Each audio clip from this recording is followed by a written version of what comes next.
2절부터 14절까지 교독하시겠습니다.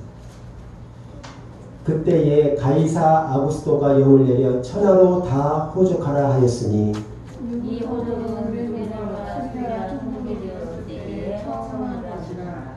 모든 사람이 호적하는 각각 고향으로 돌아가매 요셉도 갈릴리 숲속으로 갈릴리 나사렛 동네에서 베들레헴이라는 갈릴리 동네로 그 약혼한 마리아와 함께 호적하러 올라가니 마리아가 이미 잉태하였더라. 거기 있을 그때 회상한 날이 있어서 첫 아들을 낳아 강모로 싸서 구유에 두었으니 이는 여관에 있을 곳이 없음이로라. 그 지역의 목자들이 밤에 밖에서 자기 양떼를 지키더니 주의 사자가 곁에 서고 주의 영광이 그들을 두루 비추매 크게 무서워하는지라. 천사가 이르되 무서워하지 말라. 보라 내가 온 백성에게 미칠 큰 기쁨의 좋은 소식을 너희에게 전하노라. 오늘 다윗의 동네에 너희를 위하여 구주가 나셨으니 곧 그리스도 주시니라. 너희가 가서 공부에 쌓여 그 위에 누워있는 아기를 보니 이것이 너희에게 표적이라 하노니 호련히 수많은 천군이 부천사와 함께 하나님을 찬송하여 이르되 지극히 높은 곳에서는 하나님께 영광이요 땅에서는 하나님이 기뻐하신 사람들 중에 평화로다. 아멘. 네, 기도하겠습니다. 하나님, 성탄의 아침을 맞을 수 있도록 해주셔서 감사합니다. 대신 하나님 말씀을 듣기를 원합니다. 하나님, 우리에게 깨닫는 은혜를 더하여 주시어서 대언대로 말씀 가운데에 하나님의 마음, 하나님의 뜻을 잘 우리가 깨닫게 하여 주시어서 이 깨달은 말씀 순종에 나아갈 수 있도록 하여 주시옵소서. 그래서 우리 모든 말씀을 듣는 하나님의 자녀들의 삶이 하나님을 영광스럽게 할 수 있는 삶이 되게 축복하여 주시옵소서. 예수님의 이름으로 기도드렸습니다. 아멘. 많은 사람들이 예수님의 탄생을 부인합니다. 동원 박사들이 별을 보고 예수님 경배했다, 말구에서 또 이렇게 태어났다, 또 예수님의 그 십자가에 돌아가신 부활을 믿지 않습니다. 부인합니다. 그렇지만 예수님의 이 탄생 소식은 사실입니다. 확실한 사실입니다. 이 큰 기쁨의 좋은 소식은 정말 역사적인 사실입니다. 오늘 우리가 이 큰 기쁨의 좋은 소식이라는 제목으로 말씀을 나눌 텐데요. 정말 이 말씀 우리의 심리에 잘 새겨져서 이 기쁨, 이 큰 복된 소식이 나의 소식이 될 수 있기를 예수님으로 축복합니다. 다른 사람의 기쁜 소식이 아니라 나의 성탄절이고 나의 복음이 될 수 있기를 예수님의 이름으로 축복합니다. 큰 기쁨의 좋은 소식은요, 이 아기 예수의 탄생은 역사적인 사실입니다. 자, 우리 누가복음 1장 1절 2절 말씀 먼저 보시겠습니다. 누가복음 1장 2절 말씀 1절과 2절 우리 다 같이 읽겠습니다. 시작. 우리 중에 이르던 자에 대하여 처음부터 목격자의 말씀에 본된 자들이 전하여 준 그대로 내력을 기술하려고 그들도 상수분이 되게 만들었다. 아멘. 법정에서 사람들이 이제 변론을 합니다. 뭐 증거를 대고 뭐 어떤 걸 이렇게 말을 해도 결정적인 가장 큰 그 증거가 되는 것은 목격자가 있다는 것입니다. 내가 봤다라고 그러면요 꼼짝 없는 거예요. 그거는. 그런데 오늘 이 누가가 말합니다. 우리 중에 이루어진 사실에 대하여 처음부터 목격자, 누가가 목격자라는 거예요. 뿐만 아니라 우리 중에 많은 사람들이 예수님의 탄생, 예수님의 그 나심이 목격을 했다는 것입니다. 사실이라는 거예요. 할렐루야. 뿐만 아니라 말씀에 이분들 목격만 해도 충분한데 예수님의 일꾼 됐다고 말하는 거예요. 그분을 위해서 충성을 했다는 말입니다. 뭡니까? 예수님의 탄생, 예수님의 그 공생애가 역사적인 사실이라고 했어요. 그러면 언제 예수님께서 태어났나? 때가 있어, 때가. 시간이 있을 거 아닙니까? 오늘 말씀입니다. 2장 1절 보니까 그때에 가이사 아우구스도가 영을 내려 천하는가 호적하라 하였으니 예수님의 탄생은 로마 황제 가이사 아우구스도가 로마를 통치할 때에 탄생하셨습니다. 아멘. 가이사 아우구스도가 BC 27년부터 AD 12년까지 로마를 통치했던 로마 황제였습니다. 본래 이름은 가이사 옥타비누스로 그의 외할아버지 율리우스 케사르의 양자가 되어서 왕이 되었는데 그래서 가이사 율리우스 케사르로 개명을 하게 됐다고 합니다. 이 사람이 그의 양아버지가 죽어서 신이 되었다고 말해요. 그래서 나는 신의 아들이다 이렇게 자신을 말했다고 합니다. 로마가 내전으로 혼란스러울 때 질서를 바로잡은 공로를 인정받아 로마 원로원으로부터 아우구스투스라는 위대하고 고귀하며 지극히 숭배받는 이런 호칭을 부여받았다고 합니다. 이게 다 역사적인 사실이라는 거예요. 실제적으로. 그는 탁월한 정치 지도자고 행정가여서 그가 로마에 속한 모든 나라들로 하여금 인구 조사를 하도록 명령했습니다. 우리가 읽었던 것처럼 인구 조사의 목적은 세금 징수와 또 전쟁에 나갈 이 군사들을 징집하기 위한 목적이 있습니다. 14년에 한 번씩 이 인구 조사를 떠갑니다. 우리도 인구 조사하죠. 몇 년에 한 번씩 하는 우리나라도 이런 인구 조사했다는 거죠. 그리고 이 인구 조사는 2절 보니까 이 호적은 다시 말하면 인구조사입니다. 2절 보니까 구레뇨가 수리아 총독이 되었을 때에 처음 한 것이라. 그러니까 예수님의 이 탄생 소식은요 역사적인 사실이라는 거예요. 할렐루야. 오늘 이 복음서를 기록한 누가는 예수님이 사도 바울이 죽을 때까지 곁에서 사도 바울을 이렇게 돌봤던 사람입니다. 의사여서. 그러니까 예수님의 이 사역에 대해서 예수님에 대해서 누가가 너무 자기 잘 아는 거예요. 여러분과 저도 예수님의 증인인 줄 믿습니다. 목격자인 줄 믿습니다. 우리가 예수님의 목격자예요. 우리가 말씀의 일꾼인 줄 믿습니다. 근데 예수님의 탄생이 가이사 아우구스도 때에 탄생했다는 것입니다. 여러분 예수님의 탄생은 역사적인 사실입니다. 성경에 자세하게 기록되어 있습니다. 두 번째 아기 예수의 탄생 큰 기쁨의 좋은 소식은 예언된 소식입니다. 예수님의 탄생은요 어느 날 갑자기 이루어진 게 아니에요. 이사야서 7장 14절에 지금부터 예수님이 탄생하기 한 600년 또는 650년 전에 이미 예언된 그러한 일입니다. 구약성경에 예수 그리스도에 대한 예언이 총 456회가 나온다고 합니다. 그래서 수천 년 전부터 이미 하나님께서 계획하신 일이었습니다. 여러 선지자를 통해서 여러 모양으로 말씀하셨습니다. 창세기 3장 15절의 예언대로 여자의 후손, 즉 여자의 씨로 이 땅에 오십니다. 예수님은 동정녀 마리아에게 탄생을 하시죠. 그래서 이 여자의 씨로 오시게 됩니다. 그러므로 주께서 친히 징조를 너에게 주실 것이라. 보라 처녀가 잉타하여 아들을 낳을 것이요 그 이름을 임마누엘이라 하리라. 아멘. 여러분 이 사실을 믿으십니까? 아멘. 동정녀 마리아에게 예수님께서 성령으로 잉태되었다는 사실. 이것이 이사야 선지자가 650년 전에 약 650년 전에 예언한 예언입니다. 임마누엘은 하나님께서 우리와 함께 하시다는 뜻입니다. 여러분의 삶이 늘 임마누엘 하나님 함께 하시는 삶이 될 수 있기를 예수님으로 축복합니다. 하나님께서 함께 하시면 그 삶은 정말 축복인 줄 믿습니다. 아무리 잘 먹고 잘 살고 부하게 똑똑거리고 살아도 예수님 함께 하지 않은 삶은 그 삶은 종국에는 실패의 삶입니다.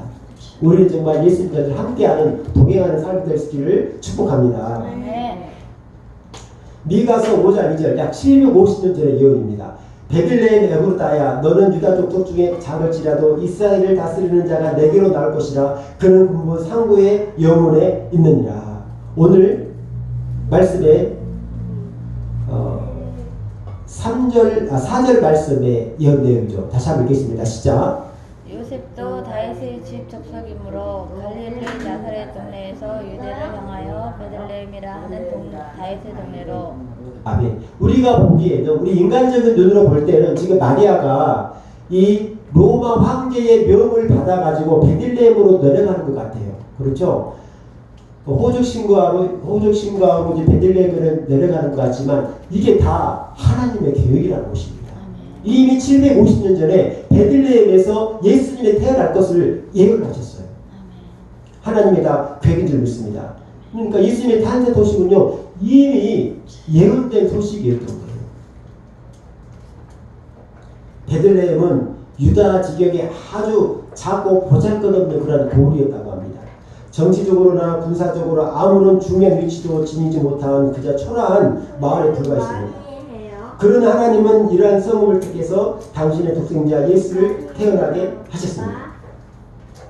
메시아 탄생지는 베들레헴 에브라다입니다. 우리가 잘 아는 대로 이 베들레헴은 떡집이라는 뜻이 있죠. 떡집. 또 에브라다는 히브리어로 열매가 풍성하다는 뜻입니다. 그러니까 예수님께서는 생명의 양식을 우리에게 풍성히 먹이시기 위해서 이 땅에 태어나셨습니다. 이게 다 하나님의 계획이고 하나님의 섭리고 영적인 의미인 줄 믿습니다. 그 많고 넓은 땅 중에서 하필 있는 그 베들레헴 땅에 그 에브라다라는 지역에 나신 이유가 떡집 위에서 풍성히 예루는 데에서 우리를 풍성히 먹이시기 위해 태어난 줄 믿습니다. 오늘 이 아침에요 저와 여러분의 이 말구유 같은 더러운 우리의 마음에 예수님이 오셨습니다. 그럼 믿으시길 바랍니다. 이 더러운 이 세상에 말구유 같은 이 더러운 세상에 우리 마음속에 나에게 예수님께서 오셨습니다. 할렐루야.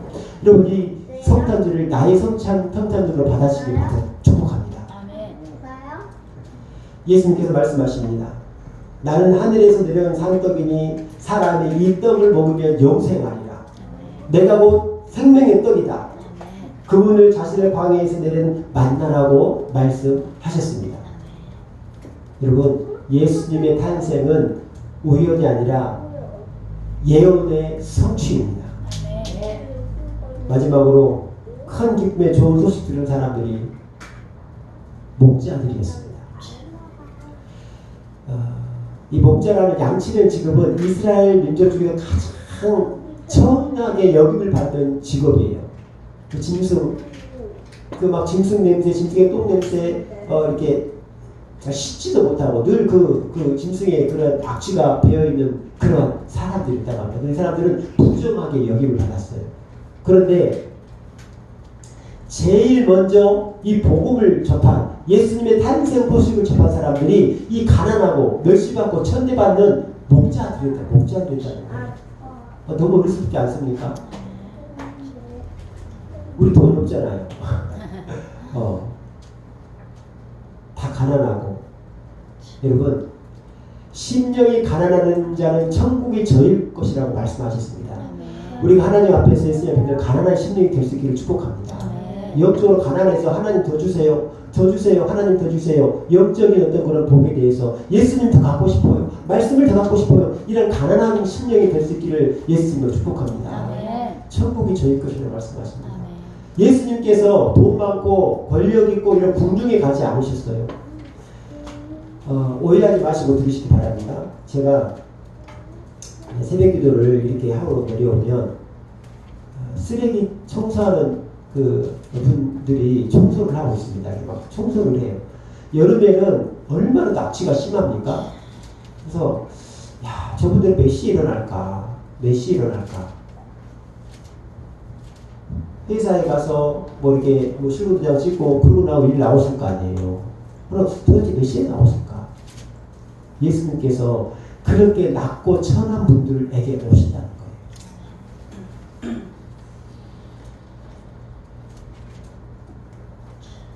예수님은요 이렇게 그 자기 일에 열심히 사람들에게 찾아오십니다. 다른 사람들 편하게 다 잠자고 있을 그 시간, 편하게 발 뻗고 쉬고 있을 그 시간에 이 목자들은 양떼를 자기 양떼를 지켰잖아요. 열심히 일하는 사람에게 찾아오시는 예수님. 복음은 그러한 사람들이 귀에 들립니다. 요셉이 팔려가서 그 보디발의 집에서 얼마나 열심히 일했습니까? 감옥 간수에서 일 너무 열심히 잘하니까 감옥의 모든 집안 사업을 다 맡기고, 다윗도 마찬가지. 다윗도 목자였잖아요. 자기 양을 지키는데 사자나 곰이 와가지고 양을 물어가려고 그러면요, 성경에 보니까 그 짐승의 수염을 잡아 뽑아서 그 양의 새끼를 부린다고 말해요. 뭡니까? 자기 일에 최선을 다한 거예요. 우리가 다 잘 아는 기드온도 타작마당에서 열심히 타작할 때, 일할 때 부름을 받았습니다.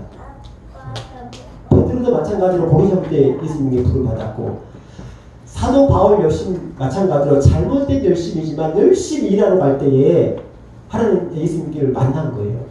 여러분, 우리가 우리에게 맡긴 삶을, 맡긴 또 이 일을 최선을 다해서 감당하시기 바랍니다. 아멘. 그런 사람에게 예수님이 찾아오시는 거예요.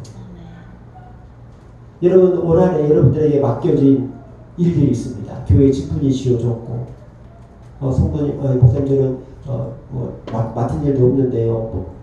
여러분, 하나님께서 우리에게 성도라는 직분을 다 주셨어요. 올 한해 얼마나 하나님께서 맡겨주신 직분을 감당하셨습니까? 성실하게 감당하셨습니까?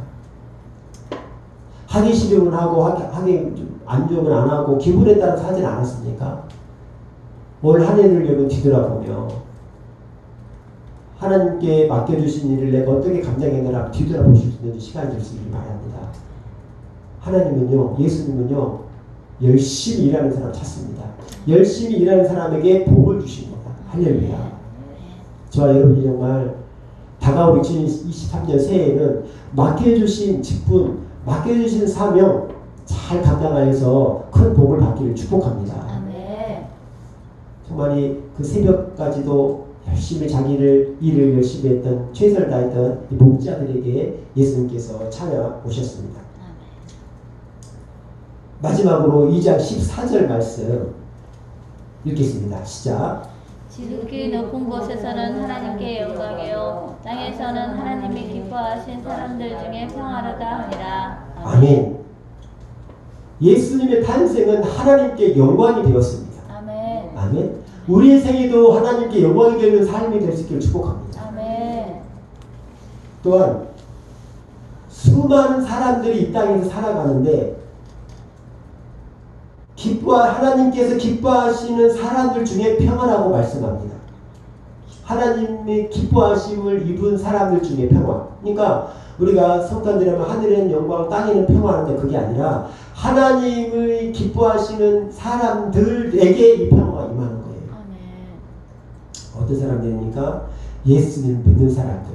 할렐루야. 예수님을 입으로 신하여, 마음으로 믿고 입으로 신하여 구원에 이른 사람들, 예배하는 사람들, 믿는 사람답게 주께 합당하게 가는 사람들, 맡은 일에 최선을 다하는 사람들이 하나님이 기뻐하시는 사람들을 믿습니다. 아멘. 예배자들이 지금 하나님이 기뻐하시는 사람들을 믿습니다. 아멘. 정말 우리에게 정말 이 하나님이 주시는 평안, 기쁨이 충만하기 바랍니다. 우리의 삶 가운데, 이 나라 가운데, 우리 교회, 여러분 가정에, 범사에 이 하나님의 영광, 기쁨, 평화가 충만할 수 있기를 예수님의 이름으로 축복합니다. 아멘. 말씀을 맺겠습니다. 예수님의 탄생은 부인할 수 없는 역사적인 사실이다. 할렐루야. 아멘. 또한 예수님의 탄생은 어느 날 우연이 된 것이 아닙니다. 이미 수천 년 전부터 예언된 예언의 성취입니다. 아멘. 그리고 이 기쁜 소식은, 좋은 소식은 가난한 자들에게, 목자들에게 제일 먼저 소식이 들렸습니다. 서기관, 바리새인, 제사장, 로마 황제, 힘있고 권력 있는 교만한 사람들이 아닌 가난하고 멸시받고 천대받는, 그렇지만 성실하게 사는 그런 가난한 사람들에게 임하였습니다.